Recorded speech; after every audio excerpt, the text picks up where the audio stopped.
जय श्री ओम नमः सिद्धेभ्यः। जय श्री ओम नमः सिद्धेभ्यः। जय श्री ओम नमः सिद्धेभ्यः। नमो अरहन्ताणं नमो सिद्धाणं नमो आयर्याणं नमो वज्रायाणं नमो लोये सव्वसाहूणं जीवमजीवं दौवं जिणवरवसहेण जेण निर्दिष्ठं देविन्दविन्दवन्दं वन्दे तं सौवदा शिरसा।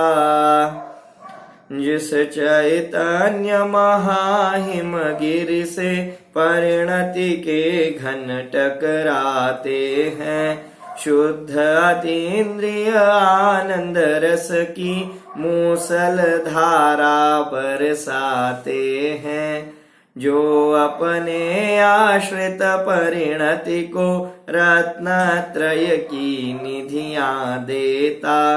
वंदन उस चैतन्य राज को, जो भव भव के दुख हर लेता। वंदन उस चैतन्य राज को, जो भव भव के दुख हर लेता।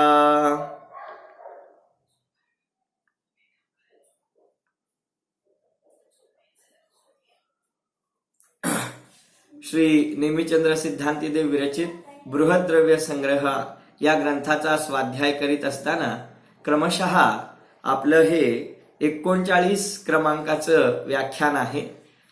विगत 38 व्याख्यानांमध्ये आपण विविध बिंदूंच्या माध्यमातून, विविध गाथांच्या माध्यमातून आपण स्वाध्याय केला। मागील गाथेमध्ये आपण जीवाच्या संसार रूप विशेषणाच्या चर्चेला प्रारंभ केलेला आहे। खरं म्हणजे आपण मंगलाचरण म्हणतो, त्या मंगलाचरणामध्ये त्या चैतन्य शिखर रूप, त्या आनंद स्वरूप चैतन्य राजाला वंदन करतो की ज्याच्या आश्रयाने प्रत्येक पर्यायीमध्ये, प्रत्येक अवस्थेमध्ये सम्यक दर्शन ज्ञान चारित्र्याची प्राप्ती होते, अतींद्रिय आनंदाचा पूर येतो। अशा शुद्ध चैतन्य स्वरूपाला वंदन करून आपण व्याख्यानाला प्रारंभ करतो। आणि कालपासून आपण जो विषय सुरू केलेला आहे तो बरोबर या विषयाच्या उलट आहे। लक्षात आला असेल आपल्याला, जीवाचं संसार रूप स्पष्ट करतायत। म्हणजे जीव हा संसारी आहे, दुःखी आहे, इंद्रियांनी युक्त आहे, शरीराने सहित आहे, हे जे आपण अनुभवतो आहोत, तर ही सगळी बाजू यामध्ये आचार्यदेव स्पष्ट करतायत। मग तसं बघायला गेलं तर प्रश्न उत्पन्न होऊ शकतो की खरोखर जीव मग मंगलाचरणामध्ये म्हणतो त्याप्रमाणे शुद्ध आहे, की आता आपण चर्चा करत आहोत त्याप्रमाणे संसारी आहे? तर याचा खुलासा, थोडीशी रूपरेषा आपण पहिल्या 2 गाथांच्या चर्चेवेळी केली होती। जीवो उवो गमो अमुत्तिकत्ता या गाथेचा जेव्हा आपण स्वाध्याय केला त्यावेळेला आपण हे पाहिलं होतं की एकाच वेळेला जीव स्वतःच्या शुद्ध स्वरूपाने पाहिला असता शुद्ध सिद्ध स्वरूप आहे, आणि त्याच वेळेला स्वतःच्या पर्यायजन्य अवस्थेला पाहिलं तर निश्चितच तो दुःखी आहे, कर्मांनी सहित आहे आणि संसारी सुद्धा आहे। म्हणजे शक्ती रूपाने जीवाच्या सामर्थ्याकडे पाहिलं असता, जीवाचा त्रिकाल स्वभाव पाहिला असता तो शुद्ध आहे, सिद्धाप्रमाणे अत्यंत निर्मळ आहे। परंतु अशा शुद्ध निर्मळ स्वभावाचा तिरस्कार केल्यामुळे त्याच जीवाची सध्याची अवस्था बाकी अत्यंत मलिन, अत्यंत कर्माधीन आणि दुःखी झालेली आहे, हे देखील तितकंच वास्तव आहे। म्हणजे अशा प्रकारे जैन दर्शन विविध नयांच्या माध्यमातून एकीकडे जीवाला शुद्ध बुद्ध स्वभावी सांगतं, तर त्याच वेळेला प्रकट पर्यायीच्या अपेक्षेने पाहिलं असता तेच जैन दर्शन त्याच जीवाला दुःखी आणि कर्मांनी युक्त सांगतं।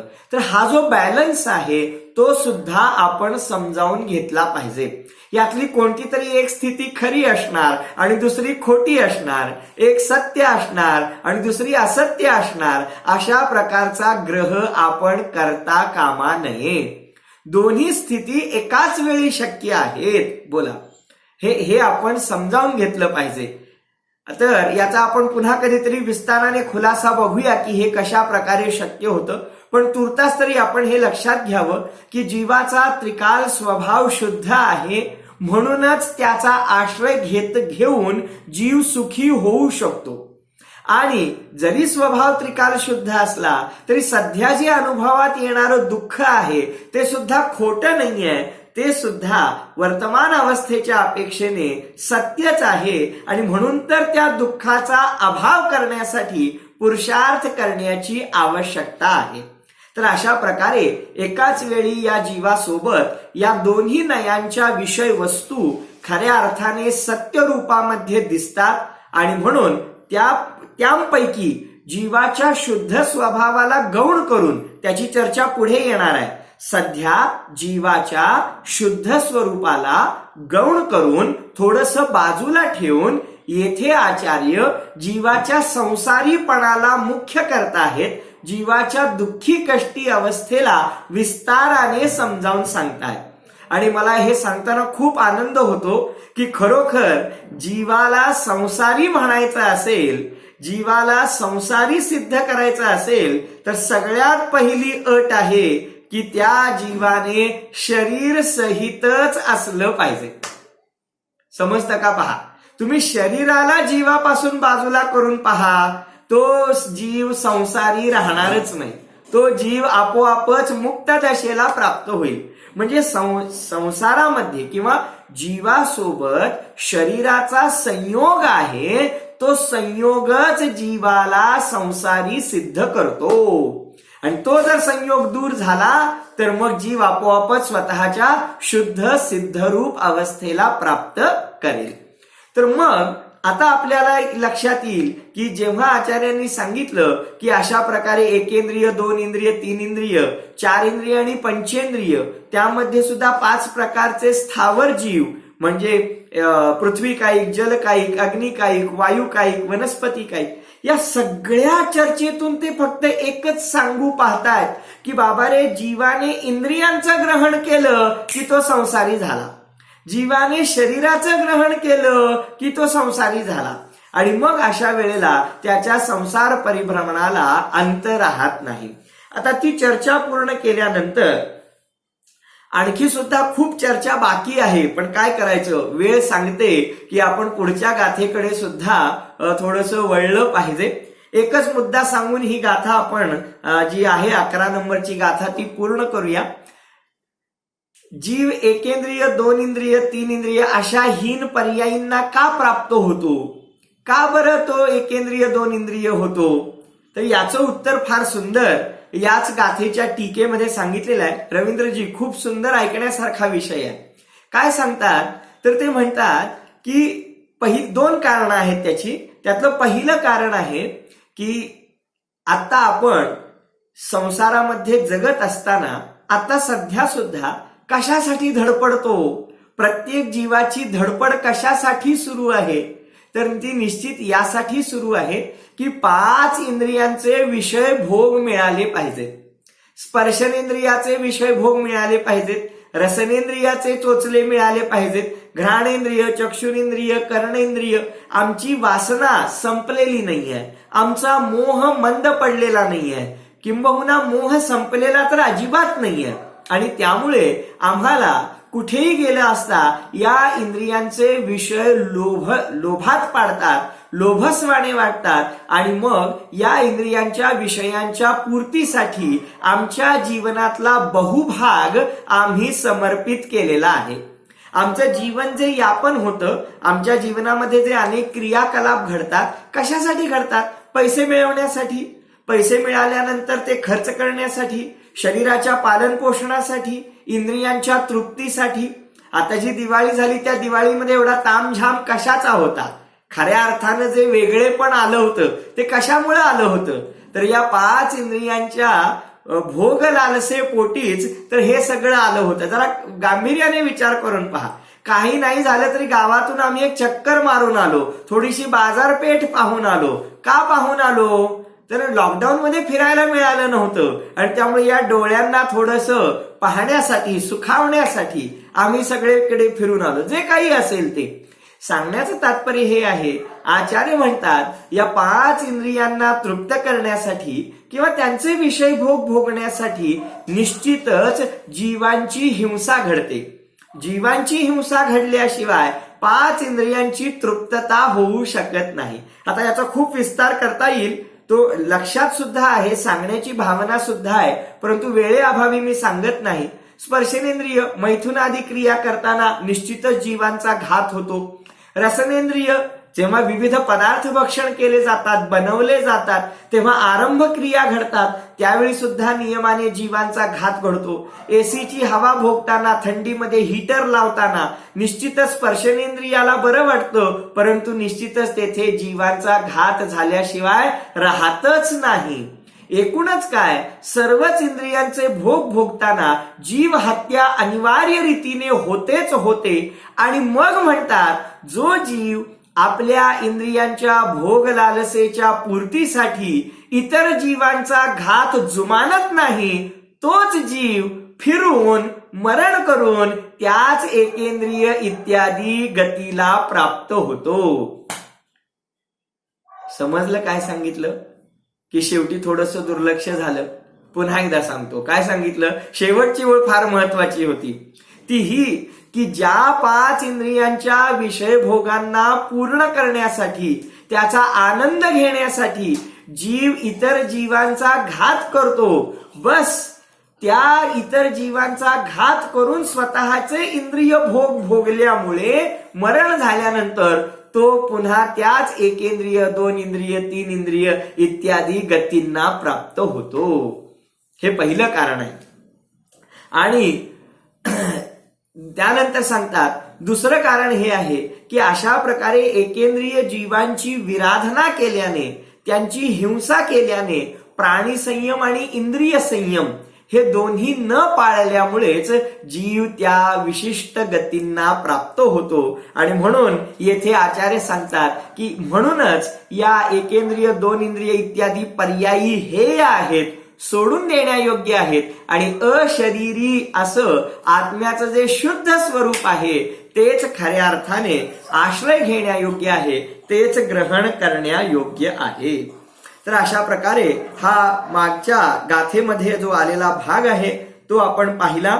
आता आपण गाथा क्रमांक 12 आज प्रारंभ करणार आहोत. मी सर्वप्रथम आपलं अभिनंदन करू इच्छितो की अशा प्रकारच्या अतिशय सुंदर विषयाला प्रारंभ करताना आपण सर्वजण उपस्थित आहात, की जो विषय जिनधर्माच्या अतिशय एका महत्वाच्या दालनाला उघडतो आणि जीव कशा प्रकारे स्वतःच्या विकासाला प्राप्त करतो, कशा प्रकारे त्याची विकसित अवस्था क्रमशः होत जाते, या संदर्भातली अनेक रहस्यात्मक तथ्य आपल्याला काही वेळातच उलगडणार आहेत. आणि आता आपण त्या अतिशय महत्वाच्या गाथेला प्रारंभ करणार आहोत. पुढची गाथा सुद्धा या दृष्टीने अतिशय महत्वाची आहे. त्यावेळेला आपण गुणस्थान इत्यादींचा अतिशय बारकाईने अभ्यास करणार आहोत. चला आपण पाहूया गाथा क्रमांक 12 की ज्याच्यामध्ये एकूण 14 जीव समासांविषयी वर्णन केलेलं आहे. तर आपण त्या 14 जीव समासांचं वर्णन करणारी 12 नंबरची गाथा अभ्यासूया. गाथा पाठ म्हणतो, समणा अमणाणेया, समणा अमणाणेया, पंचिंदिय निम्मणा परे सौवे, पंचिंदिय निम्मणा परे सौवे, बादर सुहुमे इंदी, बादर सुहुमे इंदी, सौवे पज्जत्त इदराय, सौवे पज्जत्त इदराय. पहा, याचा मराठी पद्यानुवाद असा होतो, समनस्क अमनस्क पंचेंद्रिय, समनस्क अमनस्क पंचेंद्रिय, बादर अनसूक्ष्म एकेंद्रिय, बादर अनसूक्ष्म एकेंद्रिय, निर्मनस्क विकलत्रय, निर्मनस्क विकलत्रय, पर्याप्त अपर्याप्तकते सकल, पर्याप्त अपर्याप्तकते सकल. पहा, आता याचा पहिल्यांदा आपण शब्दार्थ पाहूया. समणा अमणा णेया. समणा, समणा म्हणजे समनस्क, समनस्क म्हणजे मनाने सहित. अमणा, अमना ज्यांना मन नाही ते, अमनस्क म्हणजे ज्यांना मन नाही ते. णेया, णेया म्हणजे ज्ञेया, जाणावेत. पंचेंद्रिय, पंचेंद्रिय आता आपल्याला सहज समजतील हे शब्द. पंचेंद्रिय म्हणजे पंचेंद्रिय. निम्मणा परे सव्वे, निम्मणा म्हणजे मन नाहीत ते, परे म्हणजे उरलेले, सव्वे म्हणजे सगळे. आता आपण फक्त शब्दार्थ पाहूया. बादर सुहुमे इंदी, बादर म्हणजे बादर, सूक्ष्म, सुहुमे म्हणजे सूक्ष्म आणि इंदी म्हणजे एकेंद्रिय. सव्वे पज्जत्त इदराय, सव्वे म्हणजे सर्व, पज्जत्त म्हणजे पर्याप्त आणि इदरे म्हणजे इतर सर्व. हा झाला सामान्य शब्दार्थ. याच्यावरून आपल्याला काहीही अर्थ कळणार नाही. आपल्याला अर्थ समजण्यासाठी थोडंसं त्याच्या सूक्ष्म अर्थापर्यंत जावं लागेल. आता आपण याचा अन्वय अर्थ बघूया. काय होतो अन्वय अर्थ? तर पंचेंद्रिय जीव संज्ञी आणि असंज्ञी अशा दोन प्रकारे जाणार. बाकीचे सर्व जीव मनरहित असंज्ञीच आहेत. एकेंद्रिय जीव बादर आणि सूक्ष्म अशा दोन प्रकारचे आहेत आणि हे सर्व जीव पर्याप्त आणि अपर्याप्त असतात. बरेचसं डोक्यावरून गेलं असेल बहुतेक सर्व गोष्टी. जे जाणकार आहेत त्यांना निश्चित समजलं असेल, परंतु जे नवीन जॉईन झालेले आहेत त्यांना थोडंसं हे समजताना शब्द वेगळे वाटले असतील, पण अर्थ याचा खूप सोपा आहे. यातून आचार्य काय सांगू इच्छितात? यावरून आचार्य हे सांगू इच्छितात की जीवाचा संसारीपणा किती क्लिष्ट आहे, जीवाचा संसारीपणा किती महाग आहे, जीवाचा संसारीपणा खऱ्या अर्थाने किती किचकट आहे. हेच इथे आचार्यदेव सांगू इच्छितात की जीव किती किती अवस्थांना प्राप्त होऊन दुःख आणि दुःखच भोगत राहतो. तर त्यासाठी सांगतात ते पहिल्यांदा संसारी जीवांचे ग्रुप करतात. जीव समास, समसनमिती समासः म्हणजे त्यांचं वर्गीकरण करतात, त्यांचं विभाजन करतात. ते किती प्रकारांमध्ये करतात? तर एकूण 14 प्रकारांमध्ये संसारी जीवांची गणना करतात. आणि तेही कशाच्या आधारे माहिती आहे? त्या जीवांचा संसारी अवस्थेमध्ये कितपत विकास झालेला आहे याच्या आधारे ते त्यांचं वर्गीकरण करतात. उदाहरणार्थ मी एका शाळेमध्ये काम करतो, तर शाळेमध्ये जेव्हा विद्यार्थी येतात तेव्हा आम्ही त्या विद्यार्थ्यांचं वर्गीकरण करतो. कसं वर्गीकरण करतो? तर अमुक एका वयाचे विद्यार्थी पहिलीचे, त्यानंतर या वयाचे विद्यार्थी दुसरीचे, तिसरीचे, चौथीचे, त्यांचा किती विकास झाला आहे त्या वयाच्या अनुरूप आम्ही त्यांचं वर्गीकरण करतो आणि त्या वर्गांमध्ये त्यांना बसवतो. अगदी त्याच पद्धतीने येथे आचार्यांनी एकूण 14 वर्ग केलेले आहेत आणि त्यातले आपण 7 वर्ग पहिल्यांदा पाहणार आहोत. किती वर्ग पाहणार आहोत? 7. आता तुम्ही म्हणाल 7च का? कारण 7ची दुप्पट 14 होते म्हणून. म्हणजे एकदा 7 समजले की त्याच्या दुप्पट आपल्याला कसे करायचे कळाले की आपल्याला 14 ते वर्ग सहजरित्या समजून येतील. चला आता 5 इंद्रिय जीवांची माहिती तर आपल्याला मागच्या गाथेमध्ये झालेलीच आहे. त्यामुळे एकेंद्रिय, 2 इंद्रिय, 3 इंद्रिय, 4 इंद्रिय आणि 5 इंद्रिय हे 5 इंद्रिय जीवांचे 5 ग्रुप तयार झाले. आता त्यामध्ये थोडासा बदल करायचा आहे आणि जे 5 इंद्रियांपैकी पंचेंद्रिय जीव आहेत, पंचेंद्रिय जीव त्याचे 2 प्रकार होतात. कोणते? तर संज्ञी आणि असंज्ञी. म्हणजे मन सहित पंचेंद्रिय जीव आणि मन रहित पंचेंद्रिय जीव.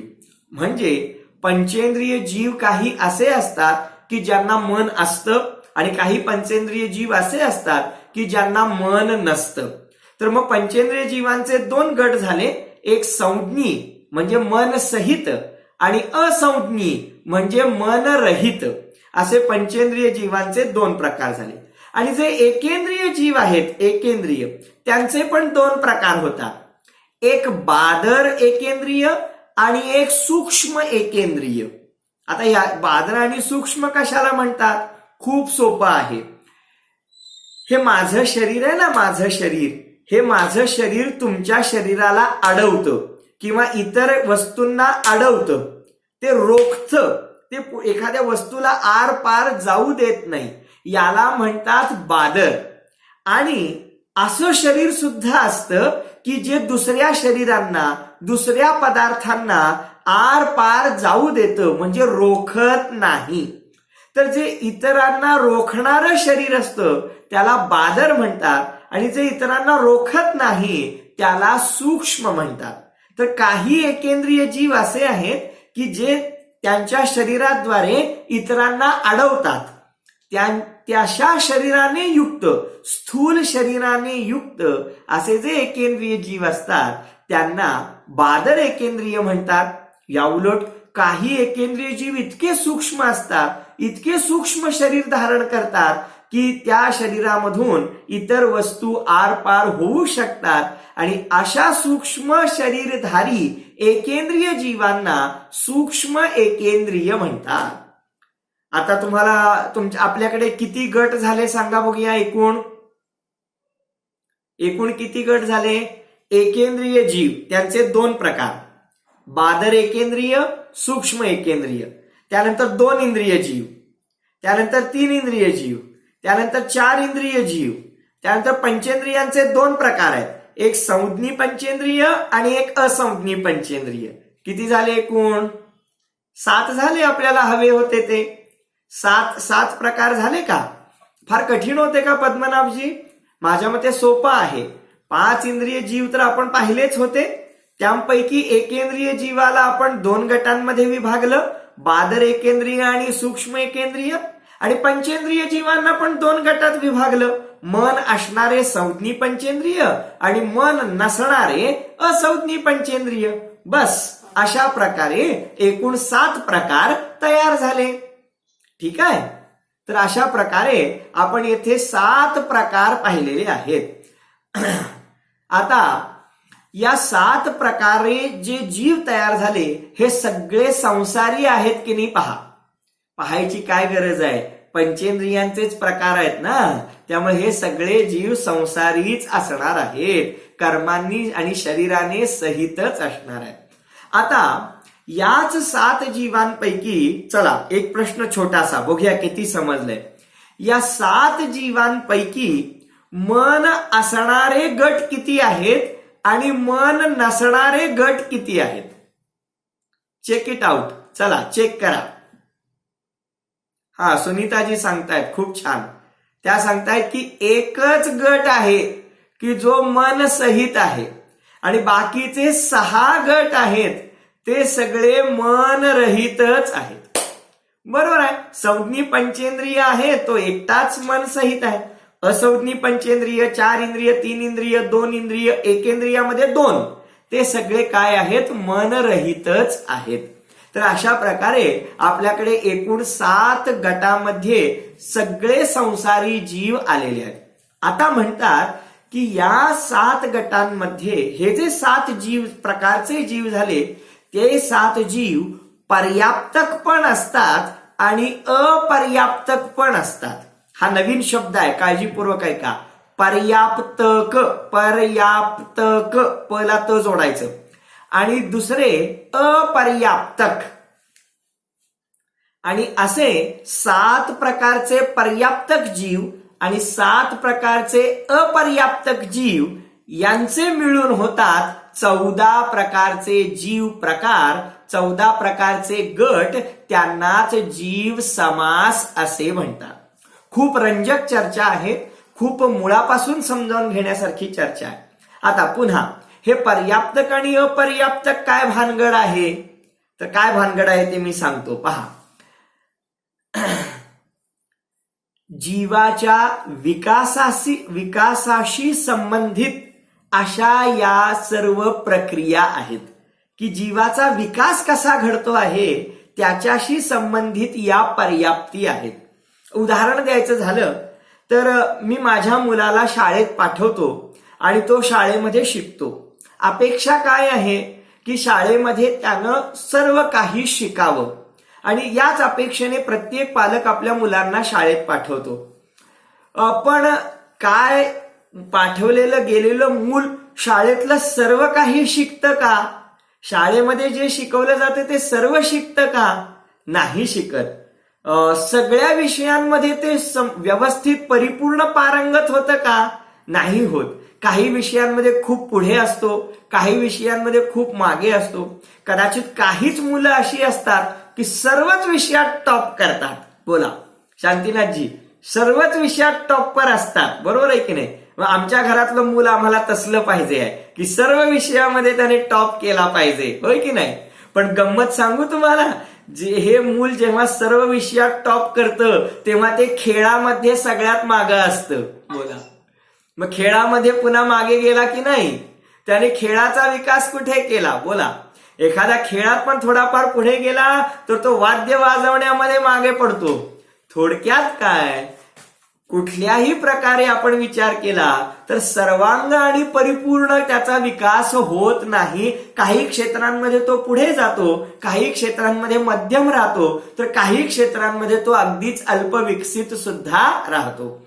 अशी जशी त्या विद्यार्थ्याची थोडीशी तरतमतारूप अवस्था होते, संसारामध्ये सुद्धा जीवाची अशीच काहीशी तरतमतारूप अवस्था होत असते.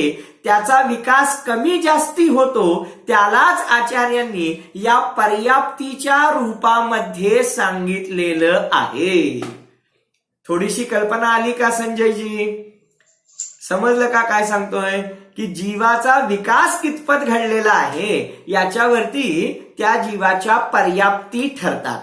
किती पर्याप्ती असतात? विकासाचे मानदंड, विकासाच्या अटी किती सांगितलेले आहेत? तर त्या विकासाची 6 क्षेत्र सांगितलेली आहेत. एकूण 6 पर्याप्ती सांगितलेल्या आहेत. आता थोडासा विषय बाजूला जातोय, बरं बाजूला जातोय याचा अर्थ हे 14 लक्षात ठेवा, विसरू नका म्हणून आठवण केली. आणि आता त्या पर्याप्तीच्या आधारे आपण ते 14 प्रकार कसे होतात ते शिकणार आहोत. थोडासा सूक्ष्म असा भाग आहे, परंतु वैज्ञानिक दृष्टीने विचार केला तर आज आपल्याला कळणार आहे की गर्भात आलेला शिशूचा जीव कशा प्रकारे जन्म घेत असतो. कोणताही जीव मरण केल्यानंतर, खूप सुंदर चर्चा आहे, फार मुळाची चर्चा आहे नीतीजी, की एखादा जीव मरण करतो, मातेच्या गर्भामध्ये जातो आणि मग नेमकं काय घडतं, तो कशा प्रकारे शरीर धारण करतो, कशा प्रकारे त्याचं शरीर बनत जातं. मग तो दृश्य रूपामध्ये आपल्याला 9 महिन्यानंतर 9 दिवसानंतर दिसतो.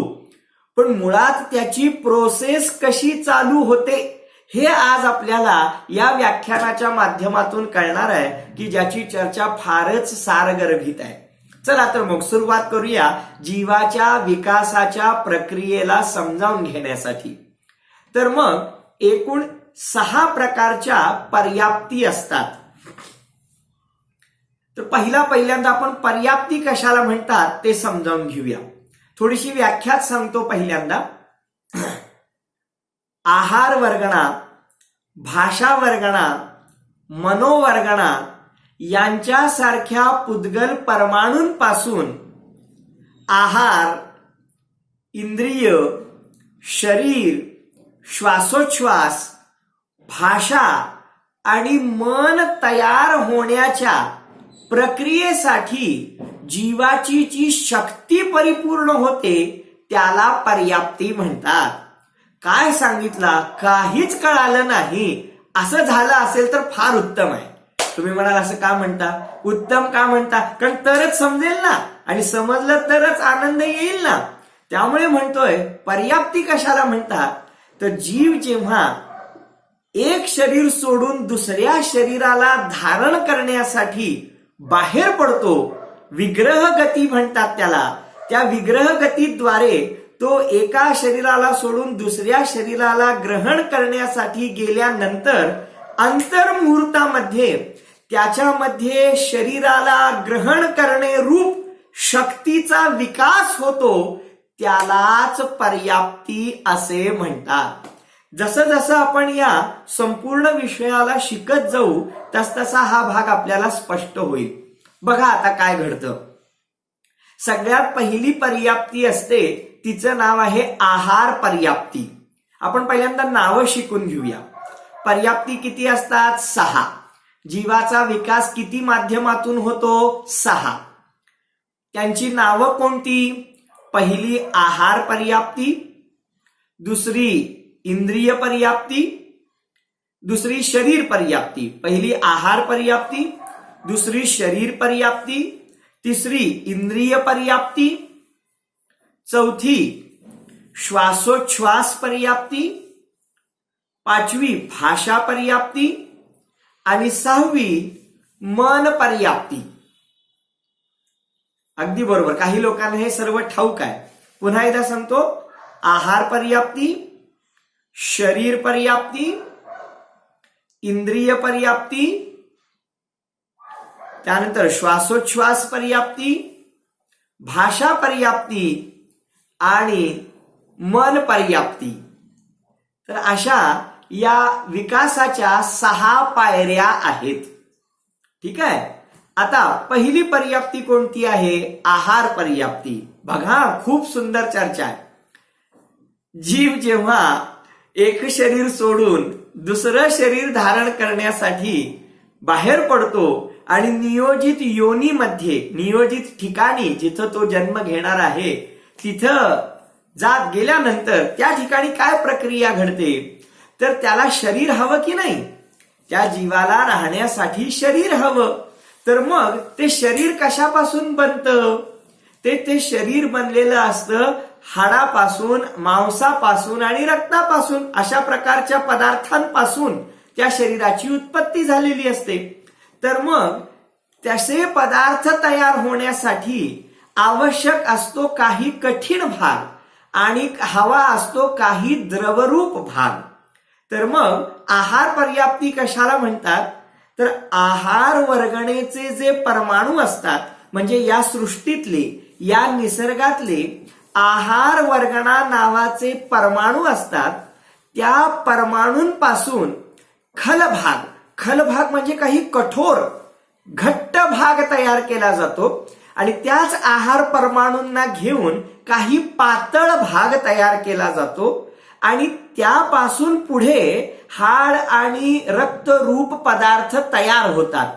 म्हणजे सर्वप्रथम आहार वर्गणा नावाच्या पुद्गल परमाणूंपासून काही खल भाग म्हणजे घट्ट भाग, कठोर भाग आणि काही द्रवरूप पातळ रसरूप भाग तयार केला जातो. त्याला तशी जीवामध्ये योग्यता प्रकट व्हावी याचं नाव आहे आहार पर्याप्ती. पहा काय सांगतो आहे. हे हळूहळू पहिल्या 2-3 पर्याप्ती झाल्या की मग सगळं चित्र एकदम स्पष्ट होईल. आता आहार पर्याप्तीनं काय झालं हो? आहार वर्गणेचे परमाणू काय झाले? तर काही खलभाग रूप आणि काही रसभाग रूप, काही पातळ भाग रूप आणि काही स्थायू भाग रूप तयार झाले. आणि मग पुढची पर्याप्ती येते शरीर पर्याप्ती. आता या शरीर पर्याप्तीमध्ये काय घडतं? ते जे खलभाग रूप म्हणजे घट्ट भाग रूप पदार्थ तयार झाले होते, रस भाग रूप पदार्थ तयार झाले होते, त्यापासून घट्ट भागापासून हाड इत्यादी आणि रसभागापासून रुधिर, रक्त इत्यादी भाग तयार होतात. त्यालाच शरीर पर्याप्ती म्हणतात. म्हणजे आता क्रमाक्रमाने विकास होत चाललाय. जीवाला राहायचं आहे तर ते शरीर तयार व्हायला पाहिजे आणि ते शरीर तयार होण्यासाठी कच्चं मटेरियल पाहिजे. आणि नुसतं कच्चं मटेरियल असून चालणार नाही, त्या कच्च्या मटेरियलवर प्रक्रिया करून शरीर तयार झालं पाहिजे. तुम्हाला माहितीये आजपर्यंत वैज्ञानिकांनी इतके प्रयत्न करून सुद्धा प्रयोगशाळेमध्ये शरीर तयार करता आलेलं नाही. मी याच्याविषयी अगदी 1-2 शास्त्रज्ञांशी सुद्धा बोललो, विज्ञानामधल्या खूप अभ्यासकांशी बोललो आणि त्यांनी हे अतिशय विस्ताराने सांगितलं की खूप प्रक्रिया केली, खूप प्रयत्न केले, परंतु वैज्ञानिकांना प्रयोगशाळेमध्ये शरीर तयार करण्यामध्ये यश आलेलं नाही. कशापासून? मटेरियल पासून, म्हणजे काय म्हणता येईल त्याला, नॉन लिव्हिंग थिंग्स घेऊन त्याच्यापासून शरीर निर्मिती करता आलेली नाही. त्यांचं म्हणणं आहे सजीवापासून सजीवाची निर्मिती करता येते, अजीवापासून सजीवाची निर्मिती करता येत नाही. क्लोनिंगचं शास्त्र घेण्यासाठी सुद्धा तुम्हाला सजीव पेशी लागतात. मृत पेशींपासून तुम्ही सजीव पेशी तयार करू शकत नाही, असं त्यांनी सांगितलं. याचं कारण तुम्हाला सांगतो. जर प्रयोगशाळेमध्ये असे शरीर तयार होऊ लागले तर मग काय होईल, तर मनुष्य अमर होऊन जाईल. कारण शरीराचा जो भाग निकामी झाला आहे, थकला आहे, तो बाजूला काढा आणि प्रयोगशाळेमध्ये तयार केलेला नवीन भाग बसवा. म्हणजे तुमचं हार्ट वीक झालंय का, काम बंद करतंय का, थांबा, प्रयोगशाळेतला हार्ट आणून तुम्हाला काय करूया, बसवूया. तर अशा प्रकारे झालं तर मग मनुष्याच्या मरणाचाच प्रश्न सुटून जाईल. परंतु तसं कदापि होणं शक्य नाही. विज्ञानाला अजूनही त्यामध्ये यश आलेलं नाही. तर ही अतिशय गुंतागुंतीची रचना असणारं शरीर कशा प्रकारे तयार होतं ते येथे आचार्य पर्याप्तींच्या माध्यमातून आपल्याला सांगतात.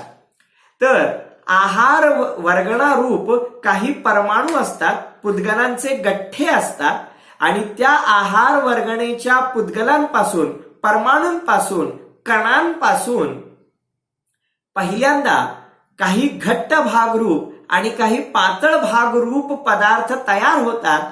त्याला पहिल्यांदा आहार पर्याप्ती म्हणतात आणि ती तयार झाली की मग पुढची शरीर पर्याप्ती येते की ज्यामध्ये त्या घट्ट भागाचं रूपांतर हाड इत्यादीमध्ये आणि रसरूप भागाचं रूपांतर रक्त इत्यादीमध्ये केलं जातं आणि शरीराची निर्मिती होते. याला शरीर पर्याप्ती म्हणतात. आता इतकं झाल्यानंतर तिसरी पर्याप्ती तुम्ही मला सांगायची आहे. तिसऱ्या पर्याप्तीचं नाव आहे इंद्रिय पर्याप्ती. सांगा. बहुतेक लोकांना येत आहे, सांगताहेत ते विंडो मधूनच. ते सांगताहेत की जसं शरीर तयार झालं तशीच पुढची स्टेप, त्या शरीराला विविध इंद्रियपणा येणं, याचंच नाव इंद्रिय पर्याप्ती.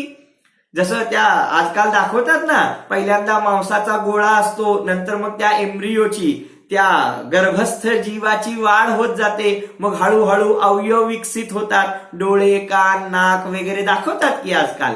तर अशा प्रकारे त्या शरीरापासूनच, त्या आहार वर्गणांपासून, त्या पुद्गल परमाणूंपासून इंद्रिय रूप रचना होणं, याचंच नाव इंद्रिय पर्याप्ती आहे. काल का 3 पर्याप्ती झाल्या हो, बघता बघता 6 शिकायच्या, त्यातल्या 3 झाल्या सुद्धा. बोला.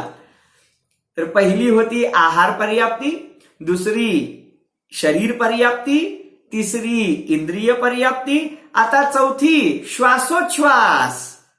ते पण कळालं, आता सांगू नका, काही आवश्यकता नाही.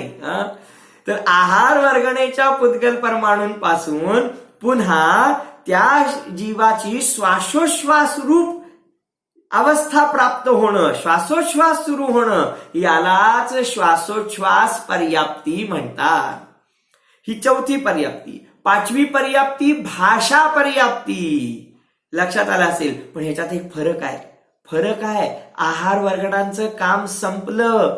आता भाषा म्हणजे कोणती, जी भाषा वर्गणा आहे, वर्गणा बदलली, पुद्गलाचे कण बदलले.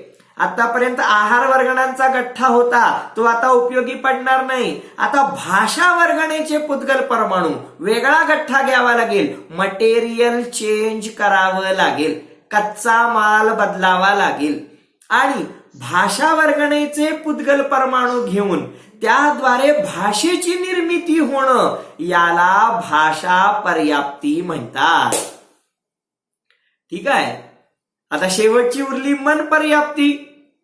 याचं सुद्धा कच्चं मटेरियल बदलावं लागेल. मनोवर्गणा. अगदी बरोबर. काही लोक छान सांगतायत की मनोवर्गणेचे पुद्गल परमाणू घेऊन, म्हणजे त्याचे परमाणू वेगळे असतात.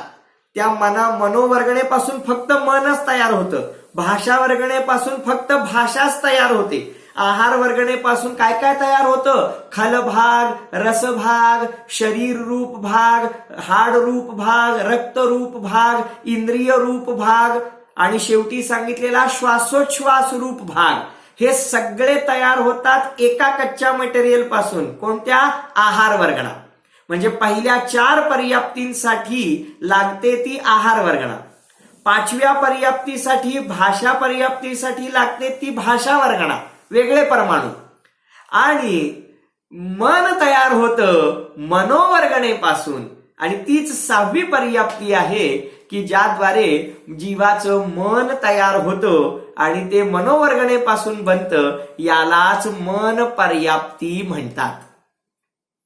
ठीक आहे, लक्षात आलं? काही लोकांना प्रश्न पडलाय, हे आहार वर्गणा, भाषा वर्गणा, मनोवर्गणा हे काय चालू आहे तुमचं नेहमी? उत्तर सांगू. तुमच्या घरात स्वयंपाकघर आहे की नाही? स्वयंपाकघरात डबे आहेत की नाही? प्रत्येक डब्यात वेगवेगळं पीठ ठेवलेलं आहे की नाही? बोला. ज्वारीचं पीठ वेगळं, गव्हाचं पीठ वेगळं, त्यासोबत काही वेळेला उपयोगी पडतं म्हणून तांदळाचं पीठ वेगळं. बोला. तर ही पीठं वेगवेगळी आहेत. मग नेमकं हवं असतं त्यावेळेला तेच पीठ घेता की नाही? भाकरी बनवत असताना गव्हाचं पीठ घेता की नाही? नाही घेत. चुकलं वाटतं सांगायला. भाकरी बनवत असताना ज्वारीचं पीठ लागतं, चपाती बनवत असताना, पोळी बनवत असताना गव्हाचं पीठ लागतं. मग पीठ बदलल्यावर पदार्थ बदलणार की नाही? वर्गणा बदलल्यावर कार्य बदलणार की नाही? बस तेच आहे हो. ती पीठं म्हणजेच वर्गणा आहेत. काय? उदाहरण आहे हे. जसे ते पुद्गलाचे परमाणू कण आहेत त्याचप्रमाणे आहार वर्गणेचे कण वेगळे, भाषा वर्गणेचे कण पुद्गल परमाणू वेगळे आणि मनोवर्गणेचे पुद्गल परमाणू वेगळे. त्यांच्यापासून ते बनतं. मनोवर्गणेच्या परमाणूंपासून मन बनतं, भाषा वर्गणेपासून भाषा बनते आणि आहार वर्गणेपासून शरीर, इंद्रिय, श्वासोच्छ्वास, रक्त, हाड वगैरे सगळं बनतं. चला, क्लिअर झालं असेल. तर या 6 पर्याप्ती अशा प्रकारे क्रमाने विकसित होणाऱ्या आहेत. बरोबर ना? पहिला मन तयार होणार, बरोबर आहे की नाही? आणि मग शरीर तयार होणार, होय ना? नाही, पहिला बोलायला लागणार आणि मग रक्त आणि हाड तयार होणार. असं कसं होईल? झोपला नाहीत ना, रात्रीची वेळ आहे.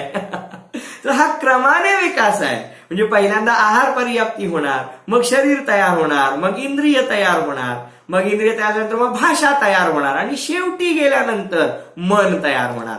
तर अशा प्रकारे या जीवाच्या विकास रूप अवस्था आहेत, ज्यालाच आचार्यांनी पर्याप्ती म्हटलेलं आहे. तर अशा प्रकारे आज आपण 6 पर्याप्तींचा परिचय प्राप्त करून घेतलेला आहे. परंतु या 6 गोष्टी ज्या मी आता सांगितल्या त्यांचं नाव अजिबात पर्याप्ती नाही. काय ऐकलं? तेच ऐकलं जे मी सांगितलं. आतापर्यंत आपण जे शिकलो त्याचं नाव पर्याप्ती नाही. मग आतापर्यंत आपण काय शिकलो? पर्याप्तीचं स्वरूप काय आहे ते उद्या कळणार आहे. त्यासाठी उद्या अजिबात चुकवायचं नाही. ऑपरेशन अर्धवट झालंय, समजलं का? पळून जायचं नाही, अवघड होईल. तर हे पर्याप्तींचं स्वरूप जे आहे अत्यंत सुंदर आहे. अतिशय त्याच्यात निकट पोचलेलो आहोत. परंतु सगळं जग, बहुतांश श्रोते याच स्वरूपाला पर्याप्ती समजून बसतात आणि वास्तवामध्ये त्यांना पर्याप्ती म्हणजे काय हे कधीच कळत नाही. आणि म्हणून खऱ्या अर्थानं आपल्याला त्याचा एकदा छडा लावायचा असेल, खऱ्या अर्थानं पर्याप्ती म्हणजे काय पक्क करायचं असेल, तर त्याचं रहस्य उद्या पहिल्या 5च मिनिटात उलगडणार आहे. त्यामुळे उद्या आपण निश्चित या पर्याप्तींचं स्वरूप व्यवस्थितरित्या पूर्ण आकलन करून घेण्यासाठी वेळेत हजर होऊया. या पर्याप्तींचं स्वरूप जीवाच्या संसारी स्वरूपाला व्यक्त करतं. हा संसार अत्यंत आसार आहे. अशा आसार रूपी संसाराचा त्याग करून आपण सिद्धत्व अंगीकारावं या मंगल भावनेनी. ओम नमः.